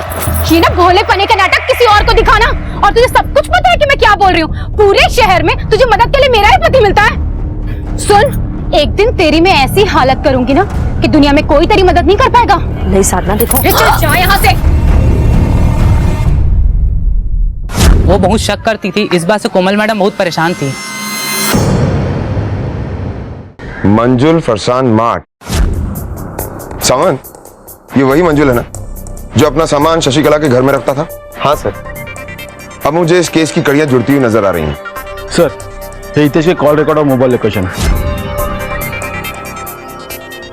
सर हितेश के मोबाइल के लोकेशन के रिकॉर्ड के मुताबिक जिस दिन कोमल का कत्ल हुआ उस दिन वो पूरा दिन शेयर मार्केट में ही था। सावंत, ये भी हो सकता है कि जो कुछ भी हमें दिखाया या सुनाया जा रहा है हितेश अपने आप को सेफ जोन में रखकर कर रहा हो। फिलहाल एक काम करते हैं, तुम हितेश के बारे में जाकर सारी इंफॉर्मेशन निकालो, मैं उसके बाप करसन से बात करता हूँ। ठीक है सर। तुम्हारी उम्र हो चुकी है, तुम्हारा बेटा फरसान की दुकान पर बैठने में बिल्कुल इंटरेस्टेड नहीं है और तुम चाहते ही नहीं थे कि तुम्हारी बहू दुकान पर बैठे। कहीं ऐसा तो नहीं कि अपनी झूठी आन बान शान के लिए अपनी बहू को ही मार दिया तुमने? साहब मैं मानता हूं कि मुझे उसका काम करना पसंद नहीं था, रिश्तेदार ताने देते थे, बुरा लगता था, लेकिन साहब मैं ये भी जानता था कि वो काम करती है तो हमारा घर चलता है, वो बेटे का फर्ज अदा कर रही थी, और ये सब कुछ जानते हो मैं उसे कैसे मार सकता हूँ साहब? कोमल और तेरे बीच में आफिर था ना, फिर क्यों मारा उसे? सर मैंने नहीं मारा कोमल को, और सर कोमल के और मेरे बीच में ऐसा कुछ भी नहीं था साहब, बल्कि मुझे तो आपसे पता चल रहा है कि वो जो लाश मिली थी वो कोमल की थी साहब। अभी भी झूठ बोल रहा है, लेकिन अब सच बोलेगा। कोमल और तेरे बीच में अफेयर था, वो अपने पति हितेश से परेशान थी और तुझसे शादी करने की बात की होगी जो तेरे लिए पॉसिबल नहीं था, और इसीलिए अपने रास्ते से हटाने के लिए तूने उसे मार दिया होगा। नहीं साहब ऐसा कुछ भी नहीं है, बल्कि कोमल तो ऐसी औरत नहीं जो किसी से चक्कर चलाए साहब। मैं सच बोल रहा साहब, मैंने नहीं मारा कोमल को साहब।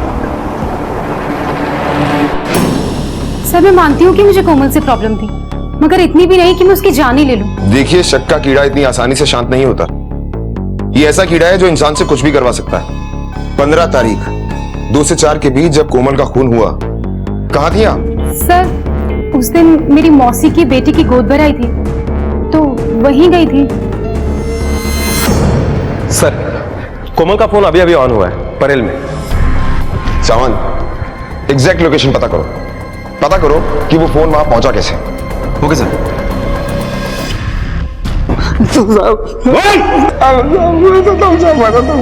सब वो फोन मैंने ही बेचा था साहब वो दिन वो लाश उस फोन की वजह से मिली थी साहब।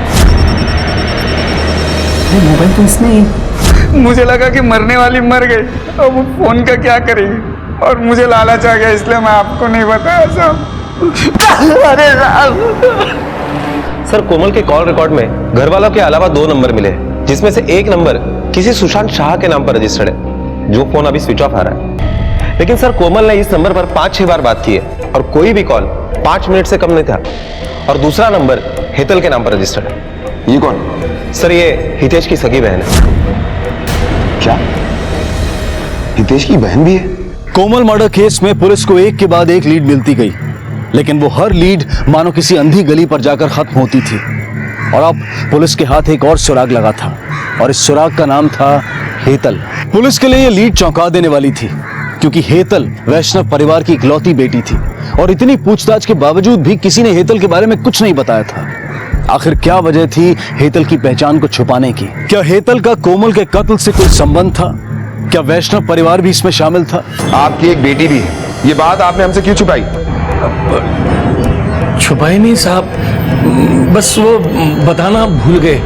दरअसल हमारी बेटी हेतल हॉस्टल में रहती है। बड़े जिम्मेदार बाप हैं आप, परिवार के नाम पर अपनी बेटी के बारे में बताना भूल गए?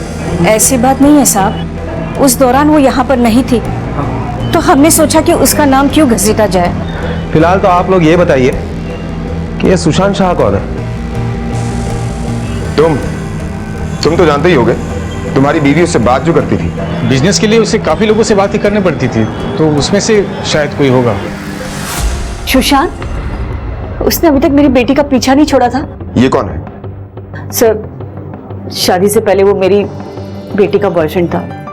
दोनों एक दूसरे से शादी करना चाहते थे, लेकिन मुझे वो लड़का बिल्कुल पसंद नहीं था। ना कुछ कमाता था, बस ऐसे ही आवारा घूमता था। इसलिए मैंने अपनी बेटी की शादी हितेश से करवा दी। सावंत, कहीं ये चोट खाए हुए आशिक वाला मामला तो नहीं है? सावंत, एक काम करो, इस सुशांत के नंबर को ट्रेस करो, जैसे ही ऑन हो उठा लो उसे। ओके सर, हमने हेतल के बारे में जब वैष्णव परिवार के पड़ोसियों से पूछताछ की तो ये पता चला है कि कोमल और हेतल के बीच में ना ही भाभी और ननद का अच्छा रिश्ता था, बल्कि वो अच्छी दोस्त भी थी। लेकिन पिछले कुछ दिनों से उन दोनों में अनबन शुरू हो गई, और बात इतनी बढ़ गई कि हेतल ने घर छोड़कर हॉस्टल में रहना शुरू कर दिया। सावंत, आखिर उस अनबन की क्या वजह हो सकती है जिसकी वजह से हेतल ने घर छोड़ दिया? और ये बात हमें हेतल के सिवा और कौन बता सकता है? सर, लेकिन हेतल तो 4 दिन से घर गई हुई है। लेकिन जब हम उसके घर पे गए तो वो वहां नहीं मिली। सर, हो सकता है अपने बॉयफ्रेंड के साथ कहीं गई हो। बॉयफ्रेंड? क्या नाम है उसके बॉयफ्रेंड का? सुशांत। सुशांत? सर, सुशांत के घर पर जब इंक्वायरी की तो पता चला है कि वो 4 दिन से गायब है, और उसका फोन भी स्विच ऑफ आ रहा है। और उसके कॉल रिकॉर्ड से यह भी पता चला है कि सुशांत और हेतल में दिन भर में फोन पर काफी सारे बातें हुआ करती थी। क्या? सावंत, अब मुझे ये केस सॉल्व होता हुआ नजर आ रहा है। सुशांत कोमल का एक्स बॉयफ्रेंड और हेतल का प्रेजेंट बॉयफ्रेंड। शायद यही वजह है भाभी और ननद में झगड़े की, और शायद इसी वजह से कोमल का खून हुआ है। सावंत, ये भी हो सकता है कि हेतल और सुशांत कोमल का खून करके दोनों गायब हो गए। सावंत, एक काम करो, दोनों को ट्रेस करो। अगर एक भी मिल गया तो दूसरा अपने आप मिल जाएगा। ओके सर, हमने कल जब हेतल का बैंक अकाउंट स्टेटमेंट चेक किया तो हमें पता चला है कि कोमल के कत्ल के एक रात पहले हेतल के अकाउंट से ऑनलाइन अहमदाबाद के लिए 2 टिकटें बुक की गई थी, और वो ट्रेन मुंबई से 3:30 बजे निकलती है। सावंत, इसका मतलब ये काम अच्छी खासी प्लानिंग के साथ किया गया है। 2 से 2:30 बजे के बीच में मर्डर किया गया। और एक बात सर, अभी पता चला है कि हेतल का डेबिट कार्ड अहमदाबाद के डिपार्टमेंटल स्टोर में अभी स्वैप हुआ है। इससे पहले कि वो दोनों अपनी लोकेशन चेंज कर लें, दोनों को जल्दी से जल्दी उठा लो। Okay sir.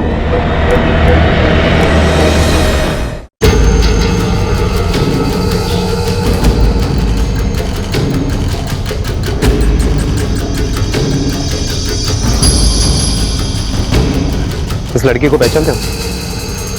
हाँ सर, ये तो हेतल मैडम है, सामने वाले बिल्डिंग में 2nd फ्लोर पे रहती है।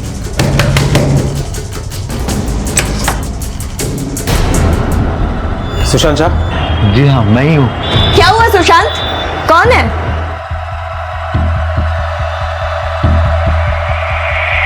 बताओ, क्यों मारा कोमल को? क्या भाभी का खून हो गया?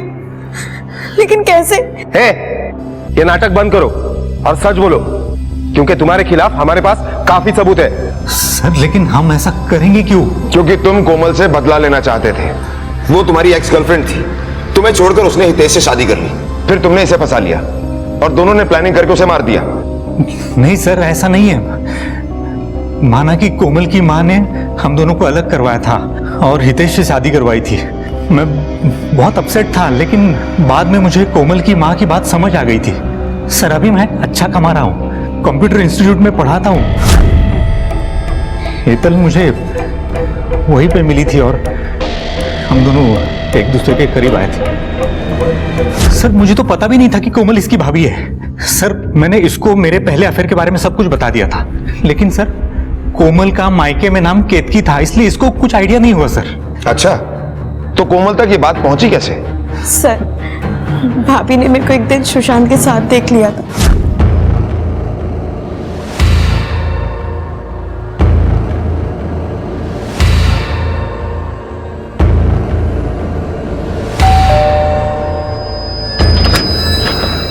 हाय भाभी, एक गिलास पानी दो ना प्लीज। हेतल, तुम्हारे साथ वो लड़का कौन था? वो एक्चुअली भाभी मैं आपको बताने ही वाली थी, वो मेरा बॉयफ्रेंड है। बॉयफ्रेंड? हेतल प्लीज तुम मुझसे दूर रहना। क्यों भाभी? क्योंकि मैं कह रही हूँ इसलिए, मुझे वो लड़का ठीक नहीं लगा। लेकिन भाभी आप ऐसे कैसे बिना मिले उसे जज कर सकती हो कि वो ठीक नहीं है? हेतल तुम आर्ग्यूमेंट करने के बजाय उस पर ध्यान दो जो मैंने कहा है। और उस दिन के बाद भाभी मुझे हमेशा टोकती रहती थी, इससे फोन पर बात तक नहीं करने देती थी। रीजन कभी कुछ नहीं बताती थी, मेरी पॉकेट मनी तक बंद कर दी थी सर। तब सुशांत ने मुझे कहा कि वो भाभी से मिलकर उन्हें समझाना चाहता है, तो मैं इसे लेकर भाभी के पास फरसान की शॉप पर चली गई। तुम दोनों एक दूसरे को पहले से जानते हो? मैंने इसे भी समझाया, तुम्हें भी समझा रही हूँ कि हेतल से दूर रहो। तुम मेरी बात तो सुनो प्लीज, चले जाओ यहाँ से और दोबारा कभी दिखना मत। सुशांत मुझे ये सब समझ ही नहीं आया, क्या हुआ? तुम भाभी को कैसे जानते हो? हेतल तुम्हारी भाभी मेरी एक्स गर्लफ्रेंड है, जिसके बारे में मैंने तुम्हें बताया था। मान भी ले कि तुम्हारी कहानी सच्ची है, लेकिन तुम अच्छी तरह से जानती थी कि कोमल का फैसला आखिरी फैसला है। वो तुम दोनों के रिश्ते को एक्सेप्ट नहीं करेगी, इसलिए तुम दोनों ने प्लान किया और उसे मार दिया। नहीं सर, हमने ऐसा कुछ नहीं किया है, हमने नहीं मारा है सर उसे। अच्छा, नहीं मारा तो फिर अचानक ट्रेन पकड़कर अहमदाबाद भागने की क्या जरूरत थी? सर ये आइडिया हितेश भाई का था।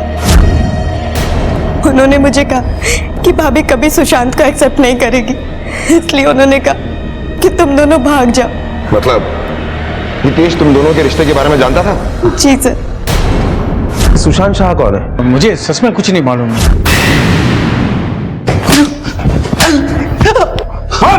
जिस लोकेशन पर कोमल का खून हुआ, हेतल और सुशांत वहां से बहुत दूर थे और हमें पूरा यकीन है ये खून तूने ही किया है, क्योंकि तू 15 तारीख को जानबूझकर अपना मोबाइल एक ब्रोकर के ऑफिस में छोड़कर चला गया था और 4 बजे वापस आया था। बोल, क्यों मारा तूने कोमल को? सर क्यों मारा कोमल को? कोमल ने विरार में एक प्लॉट खरीदा था। नहीं दूंगी, मार दो मुझे, मारो। आपकी लत के पीछे मैं अपने घर को बर्बाद नहीं होने दूंगी। बहुत कोशिश करने के बाद भी ना उसने पैसे दिए ना पेपर्स। हेतल से मुझे कोमल और सुशांत के बारे में पता चला। कोमल ने ये बात मुझसे छुपाई थी, मुझे बहुत गुस्सा आया था सर। फिर मैंने डिसाइड किया कि कोमल को मार के मैं सब कुछ हासिल कर लूंगा, बदला लूंगा उससे। मैं बस मौका ढूंढ रहा था सर, और एक दिन मैंने कोमल को मंजुल से बात करते सुना। अच्छा मंजुल जी, जी वो क्या है कि एक रिक्वेस्ट थी आपसे। वो क्या है कि मैंने कुछ माल ऑर्डर किया था, लेकिन ऑर्डर करने के बाद मुझे याद आया कि यहाँ पर तो रखने की जगह ही नहीं है। आपके पास कोई ऐसी जगह है जहाँ मैं अपना माल रख सकूँ? हाँ हाँ जरूर, मैं जहाँ रखता हूँ वहाँ माल रख सकते हैं। एक्चुअली शशिकला नाम की एक औरत है जिसका एक कमरा खाली पड़ा है। अच्छा, कुछ पैसे देकर वहाँ माल रखवा सकते हैं, उसकी चाबी मेरे पास है। मैं शाम को तुम्हें खोली दिखा देता हूँ। जी ठीक है, thank you so much. Most welcome. आपने मेरी मदद की, वरना मेरा माल सड़ जाता। खोली देखने मैं भी कोमल और मंजुल के पीछे गया था। फिर अगले दिन जब कोमल फरसन की दुकान से निकली तो तुम कहीं जा रही हो क्या? चलो मैं तुम्हें ड्रॉप कर देता हूँ। आओ।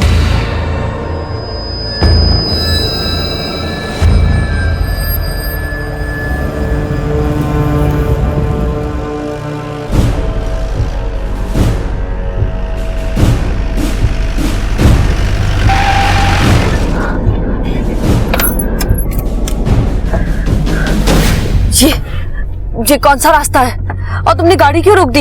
ये रास्ता सीधा ऊपर जाएगा।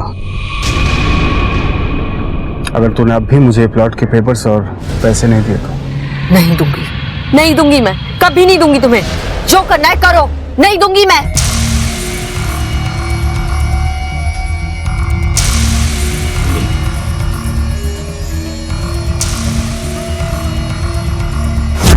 कोमल की लाश वाला सूटकेस मैंने वो खोली में रख दिया सर।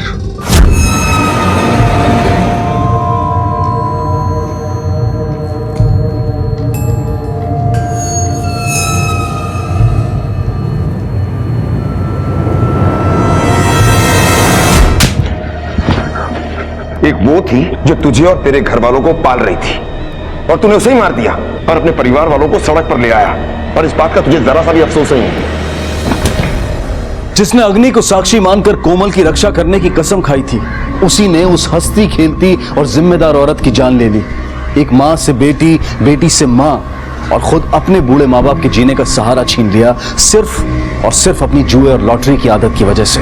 पुलिस ने शशिकला के रहने का इंतजाम एक वृद्धाश्रम में कर दिया है, क्योंकि इस हादसे के बाद वो अलग थलग पड़ गई थी, और हितेश को कोमल के कत्ल के लिए आईपीसी की धारा 302 के तहत गिरफ्तार किया गया है। जीवन से उम्मीद रखना गलत नहीं है, लेकिन अगर वो उम्मीद मेहनत करने की बजाय काम चोरी और रातों रात अमीर बनने की सोच पर टिकी हो, तो सफलता का तो पता नहीं, लेकिन गुनहगार बनना तय है। इसी विचार के साथ अब मैं अनूप सोनी आपसे विदा लेता हूं।